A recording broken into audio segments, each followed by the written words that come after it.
Hey guys, date है आज 27 और आज हम डिस्कस करेंगे कैम एंड फॉलोअर्स का एक बहुत important topic, construction of cam profiles. तो स्टार्ट करने से पहले I request you all to please like, share and subscribe my channel Mac and Unsolved Mystery to watch all the latest and new videos on mechanical engineering. तो चलिए शुरू करते हैं। Last video lecture में हमने फॉलोअर के 4 motion discuss किए थे। फॉलोअर जब गति करता है तो वो 4 प्रकार से मोशन करता है। एक था यूनिफॉर्म वेलोसिटी मोशन, दूसरा था सिंपल हार्मोनिक मोशन, तीसरा था uniform acceleration and retardation motion and fourth था साइक्लॉइडल मोशन। किसका मोशन? फॉलोअर का। तो लास्ट वीडियो लेक्चर में हमने 2 मोशन को डिटेल में डिस्कस किया। हमने उसका displacement, velocity and acceleration diagram को बनाना सीखा। हमारे 2 फॉलोअर के मोशन बचे थे, तो आज हम उनको डिस्कस करेंगे और साथ ही साथ बहुत इंपॉर्टेंट टॉपिक कैम प्रोफाइल कैसे बनाते हैं वो सीखेंगे। तो हम पहला मोशन डिस्कस, जो हमारा तीसरा मोशन है फॉलोअर का, यूनिफॉर्म एक्सेलरेशन एंड रिटार्डेशन, इसको देखते हैं कि इसका क्या मतलब होता है। देखिए, यूनिफॉर्म एक्सेलरेशन का मतलब, पहले तो आप समझिए एक्सेलरेशन और रिटार्डेशन ये शब्द क्या होते हैं। एक्सेलरेशन का मतलब होता है गति में बढ़ने की दर, मतलब गति किस दर से बढ़ रही है, rate of change of velocity, velocity किस रेट से इंक्रीज हो रही है, उसे बोलते हैं एक्सेलरेशन। और रिटार्डेशन मतलब rate of decrease of velocity, गति किस दर से कम हो रही है, उसे बोलते हैं रिटार्डेशन।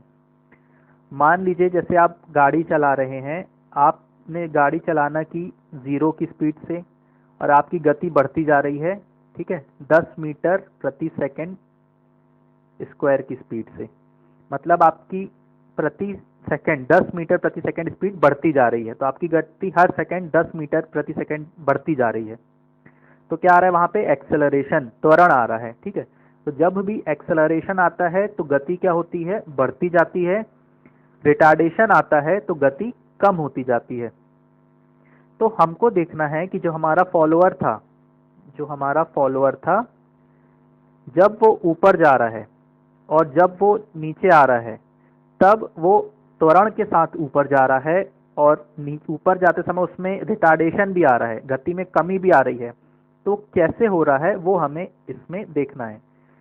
तो पहले हम देखें कि यदि follower uniform acceleration and retardation के साथ चल रहा है तब क्या होगा। देखिए, हमें पता है ये फॉलोअर है और ये कैम है, ठीक है। इसके ऊपर फॉलोअर टच में रहता है, लाइन कांटेक्ट बनाता है, और जब ये हमारा कैम रोटेट होगा फॉलोअर ऊपर जाएगा, फिर एक समय के बाद वो थोड़ी देर रुका रहेगा, फिर वो नीचे आएगा। ये हमें पता है, ये हमने लास्ट वीडियो लेक्चर्स में डिस्कस किया था। अब यदि फॉलोअर यूनिफॉर्म एक्सेलरेशन और रिटार्डेशन के साथ ऊपर जा रहा है तब क्या होगा। जब फॉलोअर ऊपर जाना चालू करेगा, मान लीजिए फॉलोअर सबसे नीचे अभी यहाँ पे है और सबसे ऊपर वो यहाँ तक आएगा, ठीक है। इस डिस्टेंस को क्या बोलते हैं? कितना जो वो ऊपर जाता है उसको बोलते हैं स्ट्रोक। और ये इसकी मिडिल पोजीशन है, ये बीच की पोजीशन है। यदि फॉलोअर यूनिफॉर्म एक्सेलरेशन और रिटार्डेशन से चल रहा है तब क्या होगा। जब फॉलोअर अपनी न्यूनतम पोजीशन, लोएस्ट पोजीशन से ऊपर जाएगा तो उसकी गति इंक्रीज होगी, 0 से वो बढ़ती जाएगी। तो गति बढ़ेगी तो वहां पे क्या आएगा? एक्सेलरेशन आएगा। फिर उसके बाद जब वो अपनी मिडिल पोजीशन में पहुंच जाएगा तब उसकी गति क्या हो जाएगी? मैक्सिमम, वो एकदम मैक्सिमम वेलोसिटी पे आ जाएगा। फिर जब वो मिडिल पोजीशन से और ऊपर बढ़ना चालू करेगा तो उसकी गति कम होने लगेगी। अब गति कम होने लगेगी तो क्या आ जाएगा वहां पे? रिटार्डेशन। गति में कमी आती है तो क्या आता है? रिटार्डेशन। फिर वो ऊपर जाएगा तो रिटार्डेशन के कारण जैसे ही वो ऊपर पहुंचेगा गति वापस कितनी हो जाएगी? 0।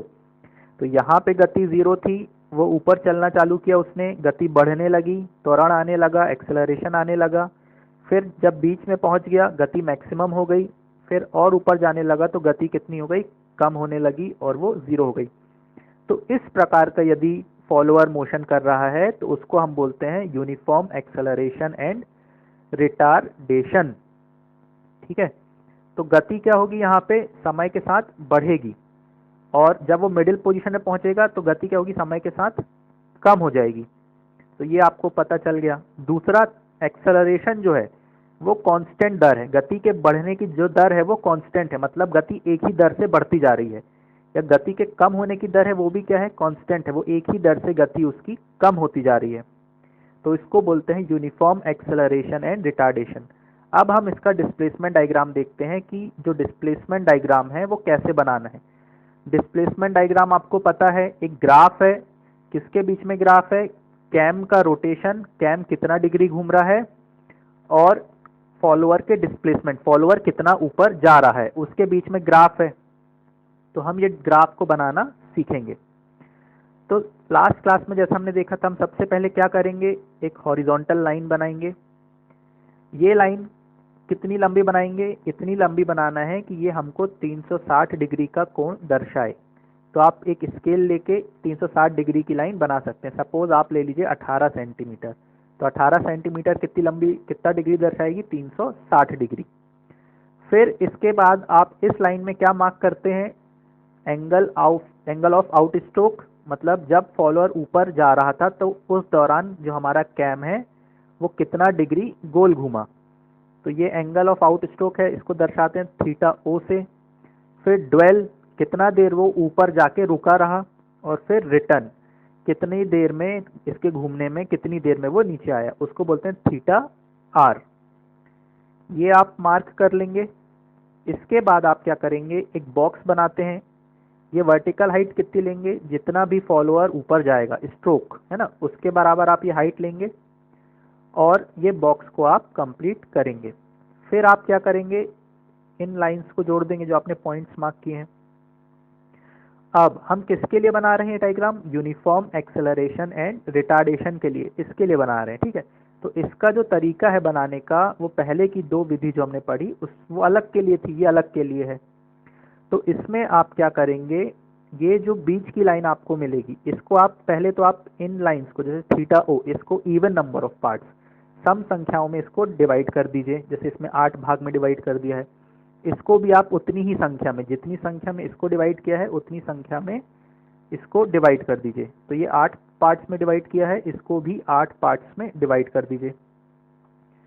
फिर इन पॉइंट से आप वर्टिकल लाइंस बनाइए। ये वर्टिकल लाइंस देखिए बना दी गई हैं। ठीक है, यहाँ पे भी आप वर्टिकल लाइंस बना दीजिए।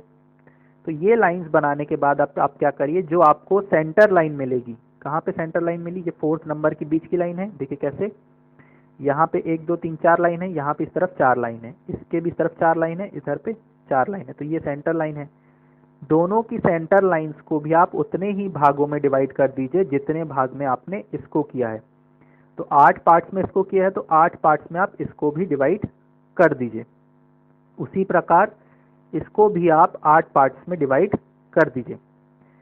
इतना करने के बाद आप नाम, पहले तो आप नाम दे दीजिए इसको, जैसे 1 से 8 दे दिया, यहाँ पे ए से लेके एच तक दे दिया, जितने भी बिंदु मिले। यहाँ पे आपने दे दिया 1 डैश से लेके 8 डैश तक, और यहाँ पे दे दिया 1 डैश से लेके 8 डैश तक। ये ऊपर वाला पॉइंट ए डैश हो जाएगा, 8 डैश हो जाएगा। ठीक है, तो इनको आप नाम दे दीजिए। नाम देने के बाद आप क्या करेंगे, जैसे ये जो ए वाला पॉइंट है, ए पॉइंट से आप इस छोटे ए पॉइंट को आप जोड़ देंगे। ठीक है, फिर ए पॉइंट से ही बी पॉइंट को, सी पॉइंट को, डी पॉइंट, डी जो बीच का पॉइंट है। ठीक है, यहाँ पे डी पॉइंट तक बस जोड़ना है, अब आगे नहीं जोड़ना है, बीच के पॉइंट तक। और दूसरी तरफ से भी फिर आप जोड़ना चालू करेंगे, इधर से इसको, जो ऊपर के पॉइंट्स है उनको जोड़ दीजिए। ठीक है, इतना जोड़ लेंगे आप। कैसे जोड़ा, ए को ए से, बी से, सी से, डी से, फिर इधर से एच, ये जे वाला जो पॉइंट है हमारा, उससे बाकी ऊपर के पॉइंट्स को ऐसे लाइन से जोड़ दिया। अब दूसरी तरफ आप क्या करेंगे, पहले ऊपर से जोड़ेंगे फिर नीचे से जोड़ेंगे। यहाँ से ऊपर से जोड़ा आपने, फिर नीचे से जोड़ा इधर से। ठीक है, इसको जोड़ लेंगे आप। इनको जब आप जोड़ेंगे तब आपको क्या मिलेगा, यहाँ पे देखिए, ये जो पहली लाइन थी, जो ए से ए आपने जोड़ी, ठीक है, ए से ए आपने जोड़ी, ये लाइन, पहली वाली लाइन को, 1 नंबर की लाइन को जहाँ पे काटेगी उसको आप पॉइंट मार्क करिए बी। ठीक है, उसी प्रकार ए से बी वाली लाइन, कौन सी लाइन, ए से स्मॉल बी वाली लाइन, दूसरी वाली लाइन इसको जहां पे काटेगी उसको आप नाम दीजिए क्या, सी। ठीक है, तो सी पॉइंट कहाँ आ गया हमारा, ये है सी। फिर ए से सी वाली लाइन तीसरी लाइन को जहां पे काटेगी उस पॉइंट को आप नाम दीजिए डी, और ये पॉइंट हो गया हमारा कैपिटल ई। इसी प्रकार ऊपर आप चलेंगे, ऊपर जब आप चलेंगे तब क्या होगा, आपको ये वाली लाइन जे से लेके स्मॉल ई तक, ये इस लाइन को जहां काटेगी वो हमारा पॉइंट हो जाएगा एफ। ठीक है, तो ये पॉइंट हो गया एफ। फिर इसी प्रकार आपको मिलेगा एफ, जी, एच, और ये जे तो था ही। फिर ये पॉइंट जो आपको मिलेंगे ए से लेके पूरे एच तक, इनको आप फ्री हैंड से अच्छे से कर्व से ऐसे जोड़ दीजिए। तो ये आधा प्रोफाइल हमारा तैयार हो गया डिस्प्लेसमेंट डायग्राम का। उसी प्रकार आप क्या करेंगे, यहाँ पे जो पॉइंट्स आपको मिलेंगे इंटरसेक्शन से, वर्टिकल लाइन से और इंक्लाइन लाइन से जो पॉइंट्स मिलते रहेंगे, इनको भी आप नाम दे देंगे कुछ, और इनको फिर आप क्या करेंगे, इस तरीके से जोड़ देंगे। तो ये आपको कैंप डिस्प्लेसमेंट डायग्राम तैयार हो जाएगा। किसका डिस्प्लेसमेंट डायग्राम है ये, डिस्प्लेसमेंट डायग्राम फॉलोअर मोशन के लिए जब वो यूनिफॉर्म एक्सेलरेशन और रिटार्डेशन से चल रहा था। ये डायग्राम क्वेश्चन में आ सकता है, और इस डायग्राम का हमें आगे उपयोग कहाँ पे आता है, कैंप प्रोफाइल बनाने में। अब हम इसका वेलोसिटी डायग्राम यदि देखें तो वेलोसिटी मैंने क्या कहा, समय के साथ बढ़ेगी जब तक वो मिडिल पोजीशन पे नहीं आता, फिर वो जैसे ही मिडिल पोजीशन से और ऊपर जाएगा गति कम होने लगेगी। वैसा ही नीचे आते तरफ भी होगा, जब फॉलोअर नीचे आएगा तो गति उसकी बढ़ने लगेगी जब तक वो मिडिल पोजीशन में नहीं आता। जैसे ही मिडिल पोजीशन पे आया गति अधिकतम हो गई, फिर वो मिडिल पोजीशन से और नीचे आएगा तो फॉलोअर की स्पीड कम होने लगेगी और वो जीरो हो जाएगी। तो डायग्राम कैसा बनेगा, आप वहीं हॉरिजॉन्टल लाइन बनाइए, आउट स्ट्रोक मार्क करिए, ड्वेल मार्क करिए, रिटर्न मार्क करिए और फिर ड्वेल। इन पॉइंट्स को मार्क कर दीजिए, इनका सेंटर पॉइंट मार्क करिए आप, ये सेंटर पॉइंट है, बीच का पॉइंट आउट स्ट्रोक किए इतने डिग्री पे ऊपर जा रहा था, इसका बीच का पॉइंट है, इतने डिग्री पे नीचे आ रहा था, ये इसका बीच का पॉइंट है। फिर क्या करेंगे, आपको कुछ नहीं करना है, इस हॉरिजॉन्ट ऊपर इस तरीके से ट्राइंगल बनाना, यहाँ पे ऊपर की ओर, यहाँ कुछ नहीं बनेगा, यहाँ पे नीचे की ओर। तो ये डायग्राम देखिए कैसे दर्शा रहा है, यहाँ पे देखिए गति ग्राफ जो है ऊपर बढ़ रहा है ना, ये क्या दर्शा रहा है, कोण, और ये दिखा रहा है गति। तो ग्राफ ऊपर बढ़ेगा, कब तक ऊपर बढ़ेगा, जब तक फॉलोअर बीच में नहीं आ जाता, क्योंकि गति बढ़ रही है तब तक। फिर वो और आगे जाएगा तो गति कम होने लगी, तो ग्राफ नीचे जाने लगा। इसी प्रकार जब फॉलोअर नीचे आ रहा था तो उल्टी दिशा में गति बढ़ने लगेगी जब तक वो बीच में नहीं आता, फिर गति कम होने लगेगी, जीरो। और यहाँ पे कोई गति नहीं होगी क्योंकि फॉलोअर क्या है, यहाँ पे रुका हुआ है, ड्वेल है। तो ये अब दूसरी चीज, इसमें अधिकतम गति मैंने बताया कहाँ पे होगी, जब वो बीचों बीच में आ जाएगा, यहाँ पे आ जाएगा। तो मैक्सिमम वेलोसिटी ये है vo, क्या है, जब ऊपर जा रहा था तब अधिकतम गति ये कहाँ पे होगी, बीचों बीच में। उसी प्रकार रिटर्न में भी कितनी होगी, बीचों बीच में जो गति होगी वो है vr।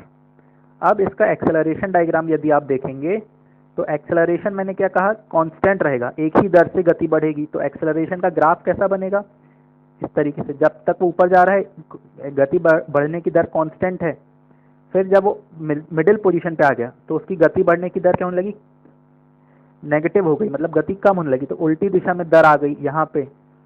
तो ये डायग्राम बन गया ऊपर जाते समय। नीचे जाते समय भी क्या होगा, नीचे की तरफ पहले होगा डायग्राम, फिर ऊपर की तरफ। तो ये इसका एक्सेलरेशन डायग्राम, और एक्सेलरेशन इसका हमेशा कितना होगा, कांस्टेंट होगा। आउट स्ट्रोक में एक ही दर से ऊपर बढ़ेगी गति, और एक ही दर से उसकी गति नीचे आते समय भी दर उसकी एक ही रहेगी, जिस दर से बढ़ रही है उसी दर से वो कम भी होगी। तो ये इसका एक्सेलरेशन डायग्राम बन गया। अब इसको बनाने का मैंने स्टेप्स दे रखा है, ये आप स्टेप्स रीड कर लीजिए एक बार और जो मैंने समझाया है, तो आपको और डिटेल में क्लियर हो जाएगा। अब इसका जो फॉर्मूला है, मैक्सिमम वेलोसिटी जो थी मध्य में आउट स्ट्रोक के दौरान, जब वो ऊपर जा रहा था तो बीच में अधिकतम गति कितनी है, रिटर्न आ रहा था तब अधिकतम गति कितनी है, उसका त्वरण, एक्सेलरेशन ऊपर जाते समय कितना है, एक्सेलरेशन नीचे आते समय कितना है, उनके फॉर्मूले आप देख लीजिए।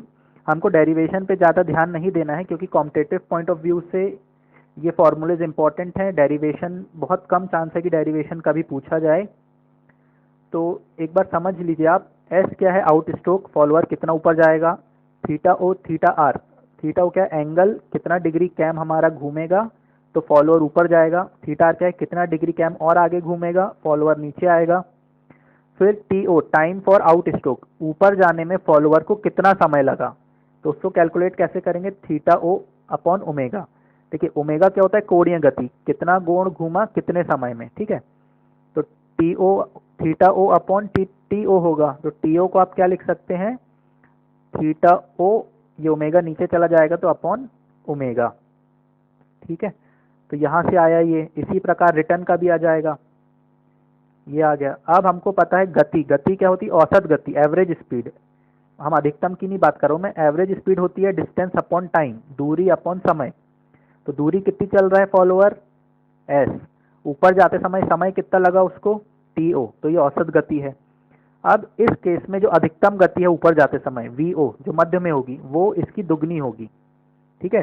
तो 2s upon T O, T O की आप जगह क्या रख देंगे, ये वाला फॉर्मूला टी ओ की जगह पे रख देंगे। तो वेलोसिटी का फॉर्मूला डिराइव हो जाएगा, अधिकतम वेलोसिटी का, अधिकतम वेलोसिटी का फॉर्मूला कितना हो जाएगा, ये हो जाएगा 2 ओमेगा एस अपॉन थीटा ओ। ओमेगा क्या है, कैम की कोणीय गति, एंगुलर वेलोसिटी कैम की, एस क्या है स्ट्रोक, थीटा ओ क्या है ऊपर जाते समय कितना एंगल टर्न हुआ। ये थीटा ओ आपको रेडियंस में लेना है फॉर्मूले में, ये याद रखना है। थीटा ओ को आपको डिग्रीज में नहीं लेना है, यहाँ पे थीटा ओ को आपको लेना है रेडियंस में, ठीक है। इसी प्रकार रिटर्न के लिए ये फॉर्मूला। नेक्स्ट एक्सेलरेशन क्या होता है, गति में परिवर्तन की दर, तो गति अपॉन समय।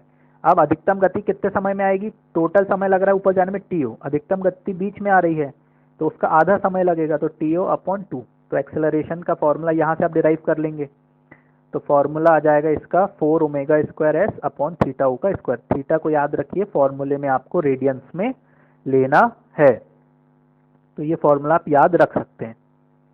नेक्स्ट हम फोर्थ केस की बात करें कि यदि फॉलोअर साइक्लॉइडल मोशन कर रहा है। साइक्लॉइडल मोशन आपको पता है, साइक्लॉइड आपने इंजीनियरिंग ड्राइंग में बनाया होगा। साइक्लॉइड क्या होता है, यदि कोई सर्कल किसी लाइन के ऊपर चलता है, रोल होता है, तो उस सर्कल की परिधि पे, सरकमफेरेंस पे एक बिंदु अगर आप लें और उसका वो किस रास्ते से जा रहा है, उसका रास्ता आप यदि प्लॉट करेंगे तो एक जो कर्व बनता है, ट्रेस बनता है, उसको बोलते हैं साइक्लॉइड। तो साइक्लॉइडल मोशन फॉलोअर से मतलब है कि यदि फॉलोअर इस तरीके से चल रहा है और हम उसका ग्राफ बनाएं, ग्राफ दो किसके बीच में बनाएं, उसके डिस्प्लेसमेंट में, फॉलोअर जो ऊपर जा रहा है उसमें, और कैम के रोटेशन में, कैम कितना डिग्री घूम रहा है उसके बीच में। तो यदि जो ग्राफ मिले हमको वो साइक्लॉइड की तरह मिले तो हम बोलेंगे कि फॉलोअर का मोशन क्या है, साइक्लॉइडल है, साइक्लॉइडल मोशन के द्वारा फॉलोअर मोशन कर रहा है। अब यहाँ पे आप देखिए ये वाला जो डायग्राम है ये केवल आउट स्ट्रोक के लिए बनाया गया है। अभी हमने इसके पहले 3 डायग्राम देखे, वो पूरे कंप्लीट डायग्राम है। कंप्लीट मतलब उसमें हमने आउट स्ट्रोक भी दर्शाया है, ड्वेल भी दर्शाया है, रिटर्न भी दर्शाया है, मतलब फॉलोअर जब ऊपर जा रहा है वो भी दर्शाया है, फॉलोअर नीचे आ रहा है वो भी दर्शाया है। लेकिन इस डायग्राम में अभी हमने केवल क्या दर्शाया है कि जब वो ऊपर जा रहा है तो उसका ग्राफ, आधा ग्राफ है ये। पूरा ग्राफ कैसा बनना चाहिए था, कुछ ऐसा बनना चाहिए था। तो वो पूरा ग्राफ आप कंप्लीट करेंगे, मैं आधा हिस्सा आपको समझा देता हूं। अब इस केस में डिस्प्लेसमेंट डायग्राम कैसे बनेगा देखिए। डिस्प्लेसमेंट डायग्राम बनाने के लिए आउट स्ट्रोक का भी हम बनाएं यदि, तो आपको एक लाइन बनानी है। अब कितनी लंबी यहाँ पे लाइन बनाएंगे, अब यहाँ पे आपको 360 नहीं दर्शाया है, यहाँ पे जितना आउट स्ट्रोक का एंगल है उतना ही दर्शाया है। जैसे मान लीजिए 60 डिग्री घूमने पे फॉलोअर ऊपर जा रहा है तो कितना डिग्री आप दर्शाएंगे, 60 डिग्री। सपोज 6 सेंटीमीटर से आपने दर्शा दिया तो 6 सेंटीमीटर की लाइन बना दी। यदि आप पूरा एक साथ बनाएंगे तो 360 भी बना सकते हैं, लेकिन आउट स्ट्रोक बस अभी मैं बता रहा हूँ।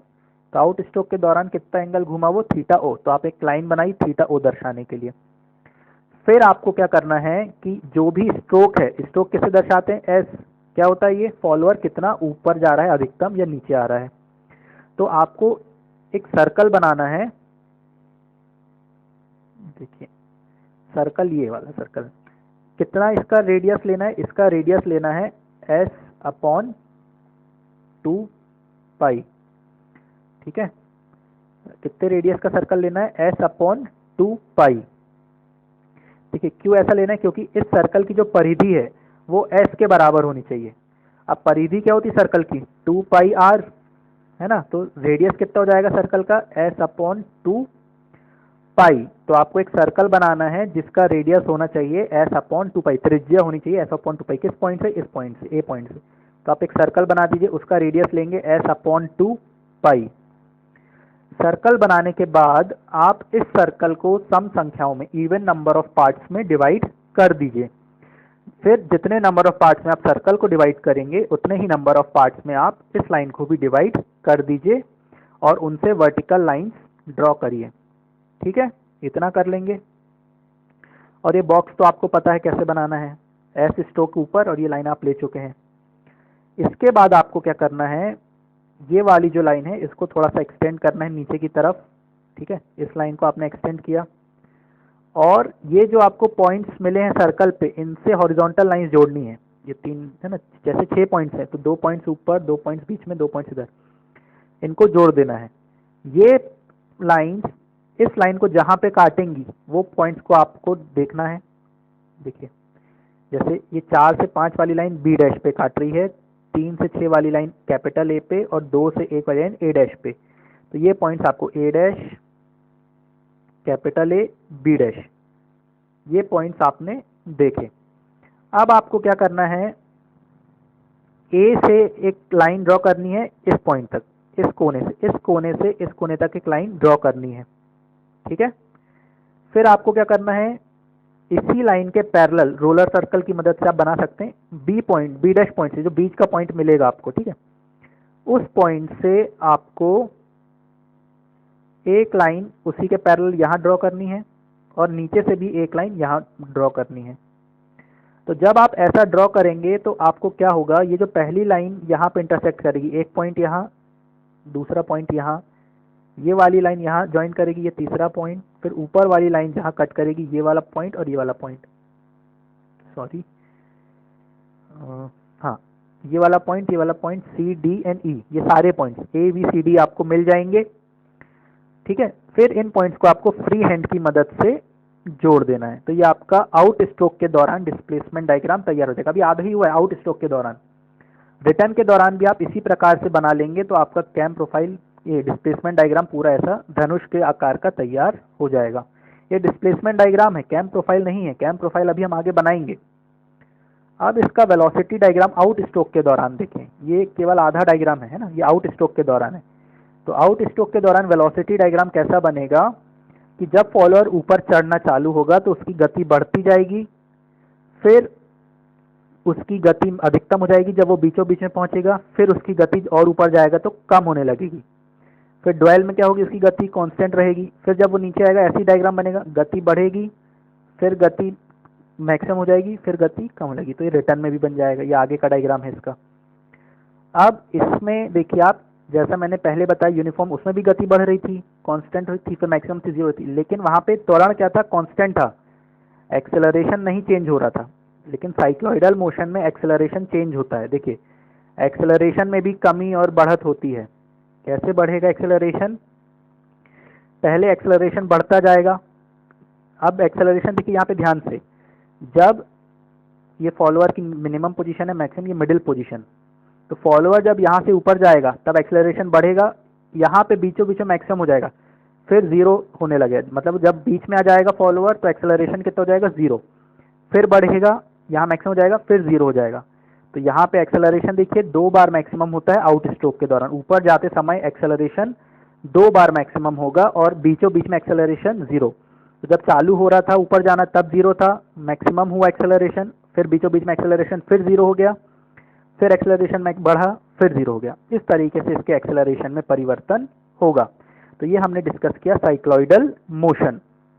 नेक्स्ट इसका फॉर्मूला जो है, ये फॉर्मूला देखिए एक्स का, ये काफ़ी इंपॉर्टेंट फॉर्मूला है। ये दर्शाता है फॉलोअर जब कैम थीटा डिग्री घूमा, कोई भी एंगल घूमा तो फॉलोअर कितना ऊपर गया, एक्स ऊपर गया। तो ये आप निकाल सकते हैं कि यदि आपको पूछा है कि बताइए कि कैम 30 डिग्री घूमा तो फॉलोअर कितना ऊपर जाएगा, तो आप इस फॉर्मूले से निकाल सकते हैं। थीटा की वैल्यू 30 रख देंगे, या रेडियंस में भी रख सकते हैं आप, रेडियंस में यूज़ करें ज़्यादा बेटर है। और थीटा ओ क्या है, आउट स्ट्रोक का एंगल, कितने डिग्री पे ऊपर जा रहा है टोटल, है ना। तो ये फॉर्मूला उसके लिए है। फिर इसी फॉर्मूले से हमने क्या निकाल लेना है, वेलोसिटी। वेलोसिटी का फॉर्मूला देखिए यहाँ पे दिया हुआ है, ये आउट स्ट्रोक की वेलोसिटी है, ये रिटर्न की वेलोसिटी है और ये एक्सेलरेशन है आउट स्ट्रोक का और रिटर्न का। तो फॉर्मूला इंपॉर्टेंट है, डेरिवेशन पार्ट पे नहीं जाते हैं, अब हम आगे बढ़ते हैं। अब बहुत इंपॉर्टेंट टॉपिक हम डिस्कस करेंगे जो है कैम प्रोफाइल। देखिए लास्ट वीडियो लेक्चर में हमने ये वाला क्वेश्चन डिस्कस किया था और इस क्वेश्चन के लिए हमने ये डिस्प्लेसमेंट डायग्राम बनाया था। तो ये डिस्प्लेसमेंट डायग्राम आपको बनाते बनना चाहिए। ये किसका डायग्राम है, कौन से केस का, जब फॉलोअर कौन सा मोशन करता हो, यूनिफॉर्म वेलोसिटी मोशन, तब ऐसा स्ट्रेट लाइन मिलता है। किस मोशन में, यूनिफॉर्म वेलोसिटी मोशन में। तो एक बार क्वेश्चन दोबारा रीड कर लेते हैं और हम इसके लिए कैम प्रोफाइल बनाएंगे, ठीक है। चलिए, तो क्वेश्चन क्या दिया है, a cam is to give the following motion to a knife edge follower. एक कैम और फॉलोअर दिया है जिसमें कैम जो है एक नाइफ एज फॉलोअर को चला रहा है। कैम किसको चला रहा है, knife edge follower. Knife edge follower कैसा दिखता है, इस तरीके का दिखता है, ठीक है। दूसरा उसके बाद बोला गया है outstroke during 60 degree of cam rotation, मतलब ये जो हमारा कैम है जब ये 60 डिग्री घूमेगा तब फॉलोअर ऊपर जाएगा। तो थीटा ओ कितना दिया है, 60 डिग्री। फिर बोला गया है dwell for the next 30 degree of cam rotation, अगले 30 डिग्री में फॉलोअर अपनी जगह रुका रहेगा। कहाँ रुका रहेगा, ऊपर, एकदम ऊपर रुका रहेगा। फिर बोला गया return during the next 60 degree of cam rotation, अगले 60 डिग्री में कैम नीचे आएगा। फिर बोला गया बाकी बचा हुआ 210 डिग्री जो है उसमें कैम रुका रहेगा। टोटल 360 होता है, तो 60 में ऊपर गया, 30 में रुका रहा, 60 में नीचे आया और बाकी 210 में फिर से रुका रहा। फिर बोला गया है the follower stroke of follower is 40 mm, cam follower कितना ऊपर जाता है, 40 mm ऊपर जाता है, फिर 40 mm नीचे आ जाता है। तो स्ट्रोक कितना है, 40 mm, and radius of the cam, minimum radius of the cam is 50 mm। ये मिनिमम रेडियस ऑफ कैम क्या दर्शाता है, कैम के बेस सर्कल का रेडियस। बेस सर्कल आपको पता है ऐसा सर्कल जो सबसे छोटा हो और कैम प्रोफाइल में बनाया जाए। कैम प्रोफाइल जैसे मान लीजिए ये कैम प्रोफाइल है, इसके केंद्र से एक सबसे छोटा सर्कल जो आप बनाएंगे जो कैम प्रोफाइल को टच करे, इस सर्कल को बोलते हैं बेस सर्कल, और इसका रेडियस हमको क्वेश्चन में दिया है 50 mm। और फॉलोअर कैसा मोशन कर रहा है, the follower moves with uniform velocity. तो हमको ये ध्यान रखना है मोशन कौन सा दिया, ये बहुत इंपॉर्टेंट टर्म है। यूनिफॉर्म वेलोसिटी मोशन है तो उसका डिस्प्लेसमेंट डायग्राम आपको याद रखना है कैसे बनता है। 4 डायग्राम हमने देखे हैं।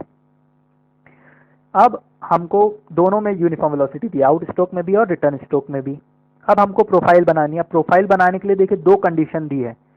ए क्या दिया है, the axis of the follower passes through the axis of the cam shaft, और दूसरा दिया है the axis of the follower is offset by 20 mm from the axis of the cam shaft. देखिए हमने जब कैम का क्लासिफिकेशन पढ़ा था, 2 प्रकार के कैम होते हैं, एक होता है रेडियल कैम, रेडियल फॉलोअर, और एक होता है ऑफसेट फॉलोअर। 2 प्रकार के फॉलोअर पढ़े थे। रेडियल फॉलोअर क्या होता है, जब फॉलोअर की एक्सिस कैम के केंद्र से पास होती है, जैसे कैम का केंद्र यहाँ पे, फॉलोअर की एक्सिस इसके केंद्र से पास हो रही है, इसे बोलते हैं रेडियल फॉलोअर। दूसरा हमने देखा था यदि कैम की एक्सिस फॉलोअर के केंद्र से कुछ हट के पास हो रही है, कैम का केंद्र कहाँ है, यहाँ पे है, फॉलोअर की एक्सिस कहाँ है, यहाँ पे, इन दोनों के बीच में कुछ दूरी है, इसको क्या बोलते हैं, ऑफसेट। तो ये कहलाता है ऑफसेट फॉलोअर। तो हमको 2 केस के लिए, पहला इस केस के लिए कैम प्रोफाइल तैयार करनी है, दूसरा इस केस के लिए कैम प्रोफाइल तैयार करनी है। हमको ये ऑफसेट क्वेश्चन में दिया है 20 mm। देखिए यहाँ पे ये ऑफसेट लिखा है, ऑफसेट कितना है, 20 mm। तो हम एक एक करके इन कंडीशंस को डिस्कस करेंगे। पहला कंडीशन, जब हमको ऑफसेट नहीं दिया है, कौन सा फॉलोअर दिया है, जब फॉलोअर की एक्सिस कैम के केंद्र से पास हो रही हो, मतलब ये कैम है, ये फॉलोअर है, इसका केंद्र, इसकी एक्सिस यहाँ से पास हो रही है। पहला केस ये वाला हम देखेंगे, ठीक है। तो इसको बनाने से पहले सबसे पहले आपको डिस्प्लेसमेंट डायग्राम बनाते आना चाहिए, जो हमने लास्ट क्लास में वीडियो में देखा है। एक बार आप उसको दोबारा रिवाइज कर लीजिए। इसमें हमको क्या करना है आगे कि इसको हमको इवन नंबर ऑफ पार्ट्स में, सम संख्याओं में, दोनों को, आउट स्ट्रोक को और रिटर्न स्ट्रोक को डिवाइड कर लेना है। और ये जो पॉइंट्स हमको मिलेंगे ABCD EFGHI, ठीक है, इनको ध्यान में रखना है। चलिए अब हम कैम प्रोफाइल बनाना चालू करते हैं। तो कैम प्रोफाइल कैसे बनानी है, देखिए ये है कैम प्रोफाइल। ये पूरा डायग्राम आपको बनाना पड़ेगा एग्जाम में अगर आता है तो। बहुत टफ नहीं है, बहुत आसान है, 5 मिनट 10 मिनट मैक्सिमम में बन जाएगा। तो पहला केस के लिए बनाएंगे profile of the cam when axis of the follower passes through the axis of the cam. तो पहला केस कौन सा है, जो कैम है और जो फॉलोअर है वो उसके केंद्र से पास हो रहा है, ठीक है, ये पहला केस है। अब आप मुझे बताइए कि यहाँ पे ट्रेस पॉइंट कहाँ पे होगा। ट्रेस पॉइंट क्या होता है, फॉलोअर का ऐसा पॉइंट जिससे हम कैम प्रोफाइल तैयार करते हैं। तो trace point knife edge follower दिया है, तो ट्रेस पॉइंट कहाँ होगा, ये वाला पॉइंट है ना, ट्रेस पॉइंट, ये है ट्रेस पॉइंट, ये आपको ध्यान में रखना है। चलिए अब आगे बढ़ते हैं। तो कैम प्रोफाइल बनाने के लिए आपको सबसे पहले जो आपको बेस सर्कल का रेडियस दिया है, बेस सर्कल मतलब सबसे छोटे सर्कल का रेडियस कितना दिया है, 50 mm। तो आपको एक 50 mm त्रिज्या लेके, रेडियस लेके एक सर्कल ड्रॉ करना है। तो देखिए ये सर्कल हमने 50 mm का सर्कल एक ड्रॉ किया। इसको ड्रॉ करने के बाद आपको इसका केंद्र मार्क करना है O, और एक वर्टिकल लाइन ड्रॉ करनी है, ठीक है, ये वर्टिकल लाइन ड्रॉ करनी है। अब फॉलोअर कौन सा दिया है, रेडियल फॉलोअर। तो फॉलोअर कहाँ होगा, इसी एक्सिस पे होगा, ये एक फॉलोअर हमने यहाँ बना दिया। और इसका ट्रेस पॉइंट कहाँ है, ये, इसको हमने 0 या A नाम दे दिया, A नाम दे दिया, देखिए A और 0 दोनों नाम दे दिए हैं, ठीक है। तो ये पॉइंट क्या है, इसका ट्रेस पॉइंट। ये यहाँ पे क्यों आ रहा है, क्योंकि फॉलोअर कौन सा है, रेडियल फॉलोअर। नेक्स्ट इसके बाद आपको क्या करना है, अब जो भी आउट स्ट्रोक, ड्वेल और रिटर्न स्ट्रोक का कोण दिया है, एंगल दिया है, उस एंगल को आपको इस लाइन से लेके मार्क करना है। कौन सी लाइन से, ये वाली वर्टिकल लाइन से, इससे एंगल लेना है। तो पहला आउट स्ट्रोक का एंगल कितना दिया है, 60 डिग्री। तो आप इस लाइन से प्रोटेक्टर रख के 60 डिग्री पे एक लाइन बना देंगे, यहाँ से 60 डिग्री, इस लाइन से 60 डिग्री, ठीक है। फिर आपको ड्वेल कितना दिया है, 30 डिग्री। अब 30 डिग्री कहाँ से लेना है, जो नई लाइन मिली इससे, यहाँ से 30 डिग्री की एक लाइन बना देंगे। फिर रिटर्न कितना दिया है, 60 डिग्री। तो आप यहाँ से 60 डिग्री लेंगे, ये 3 लाइन्स आपने बना दी। इतना करने के बाद अब आपको क्या करना है, इन लाइन्स, ये जो आपने सर्कल एंगल मार्क किया 60 डिग्री, 30 डिग्री, 60 डिग्री, है ना। तो जो रिटर्न और आउट स्ट्रोक के एंगल हैं, ये वाला और ये वाला, जितना आपने डिस्प्लेसमेंट डायग्राम में जितने नंबर ऑफ पार्ट्स में इसको विभाजित किया था, उतने ही पार्ट्स में यहाँ पे भी डिवाइड करेंगे। इवन नंबर ऑफ पार्ट्स में आपने डिवाइड किया था, मान लीजिए 6 पार्ट्स में डिस्प्लेसमेंट डायग्राम, कहाँ है डिस्प्लेसमेंट डायग्राम, ये रहा। तो इसको आपने कितने पार्ट्स में डिवाइड किया, 6 पार्ट्स में। तो इसको भी आप 6 पार्ट्स में डिवाइड कर देंगे, 6 बराबर भाग में। यह आपको करते बनना चाहिए, ईडी में आपने किया होगा। फिर आप क्या करेंगे, इसको भी, रिटर्न वाले को भी कितने पार्ट्स में डिवाइड कर देंगे, 6 बराबर भाग में डिवाइड कर देंगे। और जो भाग आपको मिले उनसे आप केंद्र से जोड़ते हुए लाइंस को आगे बढ़ाएंगे। ये लाइंस को आप केंद्र से जोड़ते हुए आगे की ओर एक्सटेंड कर देंगे, ठीक है। ये आपने केंद्र से जोड़ते हुए इनको आगे की ओर एक्सटेंड कर दिया। अब आप क्या करेंगे, अब यहाँ पे हमें डिस्प्लेसमेंट डायग्राम का इसके बाद उपयोग करना है। आप नंबरिंग बहुत ध्यान से करिए, जो नंबरिंग आपने यहाँ नीचे करी है वहीं पे आप वो नंबरिंग यहाँ करेंगे, 0 1 2 3 4 5 6। और यहाँ पे क्या नंबरिंग करी है आपने, इस तरफ 0 डैश से 1 डैश, तो यहाँ पे 0 डैश से ये 1 डैश। ये पूरी नंबरिंग आपको ध्यान से, जो नंबरिंग आपने यहाँ करी है वही नंबरिंग आपको यहाँ पे भी करनी है। अब आप क्या करेंगे, राउंडर लेंगे और राउंडर की सहायता से डिस्प्लेसमेंट डायग्राम में 1B डैश, 1 से B को नापेंगे राउंडर रख के, 1 पे राउंडर रख के B तक की दूरी नापेंगे, 1 से B। और कैम प्रोफाइल में जहां हमारा 1 बिंदु होगा और जो लाइन आपने आगे बढ़ाई थी ये वाली, वहां राउंडर रख के B को मार्क कर देंगे, तो B पॉइंट मिल जाएगा यहाँ पे। उसी प्रकार 2 से C की दूरी आप नापेंगे, 2 से C का राउंडर पे लेके, फिर आप यहाँ 2 पे राउंडर रखेंगे, C पॉइंट को काट देंगे। फिर आप 3 पे राउंडर लगे D तक की दूरी नापेंगे, फिर 3 से D को मार्क कर देंगे। इसी प्रकार 4 से E, 5 से F और 6 से G, ये पॉइंट्स को मार्क कर देंगे आप, ठीक है। सारे पॉइंट्स मिल गए आपको। अब इसका उल्टा, इस तरफ क्या होगा, रिटर्न में 0 डैश से H, 0 डैश कहाँ था, ये पॉइंट था H, ये आप मार्क कर देंगे राउंडर की मदद से इस लाइन पे, ये वाली लाइन पे। फिर 1 डैश से J, 1 डैश कहाँ, ये 1 डैश है, यहाँ पे J मार्क कर दिया। ये सारे पॉइंट्स जब आप मार्क कर देंगे, फिर आप पेंसिल और फ्री हैंड से इन पूरे पॉइंट्स को जब आप जोड़ेंगे, ये देखिए ये आपने जोड़ना चालू किया अच्छे से एकदम फ्री कर्व से, तो ये आपका कैम प्रोफाइल बन के तैयार हो जाएगा। ये तो सर्कल पीछे का था ही, तो ये हमारा कैम प्रोफाइल तैयार हो गया। ये आपको इस तरीके से कैम प्रोफाइल को तैयार करना है। ये केस कब होगा? पहला केस, जब वो ऑफसेट ना हो। ऑफसेट ना हो मतलब फॉलोअर की एक्सिस कैम के केंद्र से पास हो रही हो। एक और तरीका है बनाने का, आप क्या करिए, दूसरा तरीका भी है इसको बनाने का। ये जो आपने लाइन बनाई है, यहां से आप 40 mm मार्क करिए। 40 mm क्यों? क्योंकि जितना भी स्ट्रोक है उतना आप मार्क करिए 40 mm। फिर उसके बाद 40 mm मार्क करने के बाद आप जो यहाँ पे पॉइंट्स हैं,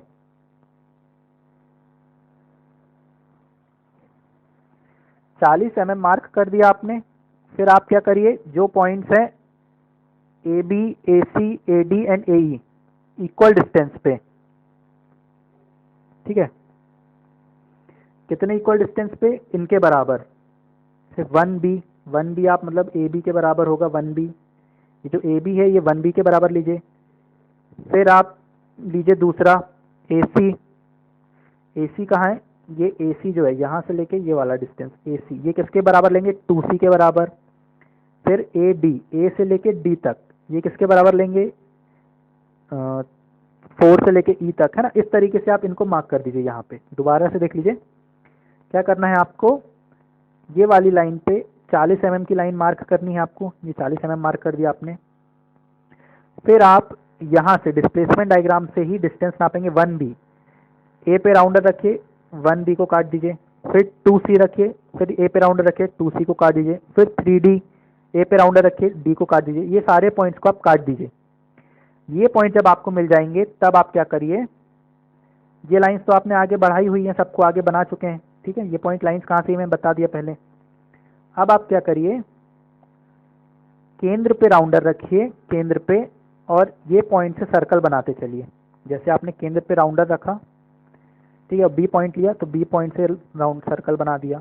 तो ये यहाँ पे और यहाँ पे नीचे और ऊपर जहाँ मिलेगा वो हमारे 2 पॉइंट्स मिल जाएंगे, बी पॉइंट। फिर सी से आप बनाइए दूसरा सर्कल। फिर ये डी यहाँ पे राउंडर रख के ऐसा बनाइए, ई से बनाइए। तो इस तरीके से भी आप ये वाली कैम प्रोफाइल तैयार कर सकते हैं, ठीक है। अब हम देखेंगे दूसरा केस। इसके स्टेप्स मैंने नेक्स्ट स्लाइड में दिए हैं। यदि आपको कोई डाउट आता है तो ये स्टेप्स आप रीड करके बना सकते हैं और मुझे कमेंट बॉक्स में बता सकते हैं। दूसरा स्टेप है यदि ऑफसेट फॉलोअर है। ऑफसेट फॉलोअर क्या होता है कि ये कैम प्रोफाइल है और फॉलोअर इससे कुछ दूरी पे, मान लीजिए फॉलोअर इधर यहाँ से चलेगा, ये फॉलोअर की एक्सिस है, ये कैम की एक्सिस, दोनों के बीच में क्या है? ऑफसेट है। क्वेश्चन में हमको ऑफसेट दिया है 20 mm। तो इस केस में जो मेथड है वो थोड़ा चेंज हो जाएगा, थोड़ा सा ही अंतर है, ज़्यादा अंतर नहीं है। अब आप क्या करेंगे इस केस में, सबसे पहले आपको बेस सर्कल बनाना है। बेस सर्कल मतलब सबसे छोटा सर्कल जिसका रेडियस कितना दिया है? 50 mm। तो आपने एक सर्कल बनाया 50 mm रेडियस लेके, 50 mm का रेडियस का सर्कल नहीं बनाना है। पहले आपको क्या करना है, जितना ऑफसेट दिया है, ठीक है, ऑफसेट कितना दिया? 20 mm। तो 20 mm का आपको एक सर्कल बनाना है सबसे पहले, ठीक है। 20 mm रेडियस लेके आप एक छोटा सर्कल बनाइए, उसके केंद्र को आप नाम दीजिए O। फिर आप 50 mm जो बेस सर्कल का रेडियस दिया है वो सर्कल बनाइए। तो आपने यहाँ 2 सर्कल बनाने। पहला सर्कल जितना ऑफसेट दिया है, ये ऑफसेट जितना दिया है उतना सर्कल, 20 mm दिया है तो 20 mm का। फिर दूसरा बेस सर्कल जितना दिया उतना, 2 सर्कल यहाँ बनेंगे ऑफसेट वाले केस में। अब आपको क्या करना है, ये जो ऑफसेट सर्कल बना है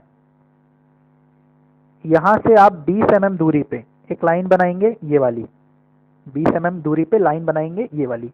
और यहाँ पे फॉलोअर होगा, क्योंकि फॉलोअर ऑफसेट पे, तो यहाँ ट्रेस पॉइंट हमारा कहाँ पे होगा? ये होगा ट्रेस पॉइंट, ये वाला ट्रेस पॉइंट होगा यहाँ पे। तो ये आप क्या किया, आपने पहले 20 mm का सर्कल बनाया, 50 mm का सर्कल बनाया, फिर यहाँ से इधर से 20 mm दूरी पे ये लाइन बनाई। फिर इस लाइन पे आपने पॉइंट मार्क किया A और 0, दोनों उसी पॉइंट पे A और 0। अब आपको क्या करना है, केंद्र से इस लाइन को जोड़ देना है, OA को, ठीक है, ये आपको जोड़ देना है। ये जोड़ दिया आपने। फिर आपको जितना भी आउट स्ट्रोक का एंगल दिया, जैसे 60 डिग्री दिया है तो इस लाइन से ओ ए, ये वाली लाइन से एंगल लेना है। अब ओ ए लाइन से 60 डिग्री आप लेके ये लाइन बनाएंगे। फिर इसके बाद 30 डिग्री, तो यहाँ से आप 30 डिग्री और फिर यहाँ से 60 डिग्री। तो ये एंगल्स आप मार्क कर लेंगे। कहाँ से लेना एंगल, यहाँ से 60 डिग्री, फिर इससे 30 डिग्री, फिर इससे और आगे 60 डिग्री। ये एंगल्स लेने के बाद अब आप क्या करेंगे, इनको फिर से इक्वल नंबर ऑफ पार्ट्स, जितने पार्ट्स आपने डिस्प्लेसमेंट डायग्राम में किए थे, तो जैसे 6 पार्ट्स किए थे, तो इसको आप 6 पार्ट्स में डिवाइड कर दीजिए और इसको भी आप 6 पार्ट्स में डिवाइड कर दीजिए। आउट स्ट्रोक और रिटर्न स्ट्रोक के दौरान ड्वेल को नहीं डिवाइड करना है, जहाँ पे ड्वेल हो रहा है वहाँ पे डिवाइड नहीं करना है, ठीक है। तो ये 6 पार्ट्स में डिवाइड कर दिया। अब आपको क्या करना है, इनको केंद्र से नहीं जोड़ना है। इसके पहले हमने केंद्र में जोड़ा था उनको, ठीक है, और आगे बढ़ाया था। अब केंद्र में ना जोड़ते हुए कैसे जोड़ना है, जो हमारा छोटा सर्कल है, इन बिंदुओं से ऐसी लाइन ड्रॉ करनी जो इसको छू के स्पर्श करके निकले, मतलब टेंजेंट्स। तो सारे पॉइंट से आप ऐसी लाइन बनाइए जो इनको छू के निकले और आगे बढ़ा दीजिए उनको, इधर ऊपर की तरफ आगे बढ़ाइए, पीछे मत आगे बढ़ाइएगा, यहाँ नहीं आगे बढ़ाना है, ठीक है। तो कैसे बनाना है, जैसे मान लीजिए पहला पॉइंट ये रहा, तो इससे एक ऐसी लाइन बनानी जिसको छुए, छोटे सर्कल को छू के निकले। फिर दूसरे पॉइंट से लाइन बनाई जिसको छू के निकले, तीसरे पॉइंट से छू के, चौथे पॉइंट से, पांचवें पॉइंट से और छठे, तो उसको टच करके निकले। केंद्र से नहीं जोड़ना है, केंद्र से जोड़ देंगे यहाँ पे तो गलत हो जाएगा। इसी प्रकार इसको भी आपने डिवाइड किया है, तो इसको भी आप करिए, ऐसी लाइंस बनाइए जो उसको छू के निकले और आगे बढ़ाते जाइए उनको, ठीक है। अब क्या करना है, अब हमारा डिस्प्लेसमेंट डायग्राम का उपयोग करना है। फिर वही करना है आपको, जो डिस्प्लेसमेंट डायग्राम 1B था उसको मार्क करके यहाँ लाइन में काट देना है आर्क। 1 पे रख के राउंड बी काट दिया, 2 पे रख के सी काट दिया, 3 पे रख के डी, 4 पे ई, 5 पे एफ और 6 पे जी। ये सारे पॉइंट जब आपको मिल जाएंगे तो आप इनको फ्री हैंड कर्व से जोड़ दीजिए। इसी प्रकार यहाँ पे भी आप बना देंगे और ये जोड़ देंगे। तो ये हमारी कैम प्रोफाइल तैयार हो जाएगी। किस केस के लिए, ऑफसेट के लिए। तो ऑफसेट में आपको क्या करना रहता है, 2 सर्कल बनाने हैं, एक छोटा सर्कल और एक बड़ा सर्कल। छोटे सर्कल का रेडियस ऑफसेट के बराबर होगा, बड़े सर्कल का रेडियस बेस सर्कल के बराबर। यहाँ पे आपको इक्वल नंबर ऑफ एंगल किस लाइन से लेना है, ये वाली लाइन से ओ ए से एंगल लेना है 60, 30, फिर 60, फिर इक्वल नंबर ऑफ पार्ट, जितने पार्ट्स में डिस्प्लेसमेंट डायग्राम में डिवाइड किया है उतने ही पार्ट्स में डिवाइड करना है। और यहाँ पे जो आप लाइन बनाएंगे वो फिर उसको टेंजेंट बनानी है, मतलब सर्कल के केंद्र पे नहीं बनानी है, उससे छू के निकले ऐसी लाइंस बनानी है। और फिर डिस्प्लेसमेंट डायग्राम से पॉइंट्स को मार्क करना है। तो यहाँ पे हमारा कैम प्रोफाइल तैयार हो गई। तो अब लास्ट क्लास में जो मैंने दूसरे क्वेश्चन का डिस्प्लेसमेंट डायग्राम बनाया था, आप उसको घर में उसके लिए कैम की प्रोफाइल बनाइए और घर में कोशिश करिए कि आपसे बन रहा है कि नहीं बन रहा है। और इन प्रोफाइल्स को भी आप ड्राइंग शीट में बना के रखिए। देखिए प्रैक्टिकल में भी हमें कैम प्रोफाइल है, जो हमारा कॉलेज का सिलेबस में कैम प्रोफाइल्स होती हैं उसमें भी हमें प्रैक्टिकल्स में आता है कैम प्रोफाइल ड्रॉ करने के लिए। तो ये आप 2 क्वेश्चंस की कैम प्रोफाइल अपने प्रैक्टिकल कॉपी में लिख सकते हैं, ठीक है। तो इसी के साथ हम आज की क्लास को एंड करेंगे। यहाँ पे मैंने स्टेप्स दे दिए हैं कि ऑफसेट के लिए किस तरीके से आपको बनाना है। तो यदि आपको नहीं बन रहा है तो आप ये स्टेप्स को भी रीड करके फिर से दोबारा कोशिश कर सकते हैं। तो आज की क्लास के लिए इतना ही। मैं आपको बताना चाहूँगा कि ये सारा जो कंटेंट है वीडियो का, ये मैंने थ्योरी ऑफ मशीन्स की आर.एस. खुरमी बुक से लिया है, जो कि रिटन बाय है आर.एस. खुरमी और मिस्टर जे.के. गुप्ता, और इस बुक को पब्लिश किया है एस चांद पब्लिकेशंस ने। तो बेसिक अंडरस्टैंडिंग के लिए, बेसिक नॉलेज के लिए ये बुक बहुत अच्छी है। आप इस बुक को रीड कर सकते हैं, तो आपको ये सारा कंटेंट जो वीडियो में है वो आपको इस बुक में मिल जाएगा। फर्दर स्टडीज़ के लिए और हायर स्टडीज़ आपको और अच्छे से पढ़ना है ये, तो उसके लिए आप एस रतन बुक को भी प्रेफर कर सकते हैं, लेकिन मैं मानूंगा कि आप बेसिक्स के लिए इस बुक को प्रेफर करिए तो ज़्यादा बेहतर है। So thank you for watching, like share and subscribe my channel Mac and unsolve mystery. Have a good day, take care, bye bye.